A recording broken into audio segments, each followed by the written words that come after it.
100 کے قریب عمارتیں ہیں دعوت اسلامی کی صرف یو کے میں، اور یہ شاید کسی بھی ریلیجیس آرگنائزیشن کی یو کے کی سرزمین پر ہونے والا یہ اتنا بڑا کام الحمدللہ۔ اور وہاں پر جو آپ نے سینٹرز لینے ہیں یا پراپرٹی لینی ہے ناظرین، وہ اس طرح نہیں ہے کہ چند ہزار یا چند لاکھ یا 1-2 کروڑ روپے میں مل جائے، بعض اوقات تو بہت ہیوج رقم خرچ کرنی پڑتی ہے۔ صرف ابھی ہم نے ویمبلے لندن میں ایک جگہ لی ہے دعوت اسلامی کا، جہاں پر فیضان مدینہ بننے جا رہا ہے انشاءاللہ، 5 ملین پاؤنڈ اس کی قیمت ہے۔ تو 5 ملین پاؤنڈ آسان کر دوں تو پاکستانی 170 کروڑ روپے بنتے ہیں۔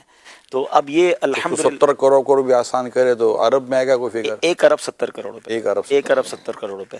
تو اب آپ سوچئے، یہ جگہ لی ہے، صرف جگہ لی ہے وہ جو جہاں پر مرکز بنے گا، الحمدللہ بھی اس کی پیمنٹ کرنا باقی ہے، جگہ کی قبضہ ہمیں مل گئی۔ مبارک ہو آپ کو، 2.25 کروڑ روپے کا فیضان مدینہ یاد آ گیا میرے، الحمدللہ الحمدللہ۔ جس میں آپ کہتے تھے جوتے کے ساتھ یہ جملہ آپ کا یاد آتا ہے، ہم لوگ جاتے تھے، یہ آپ کا آپ تو گلیوں میں کھیلتے تھے۔ ہاں، میں جب دعوت اسلامی میں آیا تھا تو آپ فیضان مدینہ خرید چکے تھے، بڑی تعمیر ہو رہا تھا۔ ابھی تو آپ نے کہا نا کہ کچھ محنتیں یا کچھ اخلاص یا کچھ چیزیں ایسی ہوتی ہیں جس کے ذریعے بہت کچھ مل رہا ہوتا ہے، وہ کوششیں تھیں پرانے اسلامی بھائیوں میں کی۔ یاد کرتا ہوں عبدالربی، 2.25 کروڑ روپے کا فیضان مدینہ، ہمیں یاد ہے حضرت، جگہ کی قیمت دیکھنے کے لیے امیر صاحب جو فرماتے ہیں، حضرت مجھے یاد ہے ہم کئی بار پیدل گئے ہیں، گلزار حبیب سے بھی کئی بار پیدل گئے، وہ امیر علیہ السلام اعلان کرتے تھے کہ جیب میں جتنے پیسے نا، یعنی پیسے کو جیب خالی کر دو۔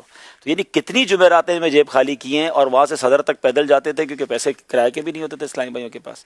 تو یہ اللہ کی رحمت سے امیر علیہ سنت نے واقعی جو کاوشیں کی اسلامی بھائیوں نے کی، تو وہ 2.25 کروڑ روپے، اور آج الحمدللہ آپ دیکھیں کہ بظاہر ہم میں سے بھی کوئی نہیں گیا ان کے ساتھ کمپین کرنے کے لیے۔ میں تو ابھی گیا تو میں نے بیان کیا وہاں جا کر، لیکن جو انہوں نے اس سے پہلے جو کام کیا وہاں کے ذمہ داران نے کیا۔ تو اللہ کی رحمت ہے اور دعوت اسلامی اس طرح آگے بڑھ رہی ہے۔ تو ناظرین اب آپ سمجھ سکتے ہیں کہ کتنا بڑا کام ہے، تو ہم اس کا حصہ دار بن سکتے ہیں، دنیا بھر کے ناظرین یونٹس دے کر اس میں حصے دار بنیں۔ اپنے عطیات دعوت اسلامی کو دیجیے۔ آپ کے ڈونیشن کو کسی بھی جائز دینی، اصلاحی، فلاحی، روحانی، خیرخواہی اور بھلائی کے کام میں خرچ کیا جا سکتا ہے۔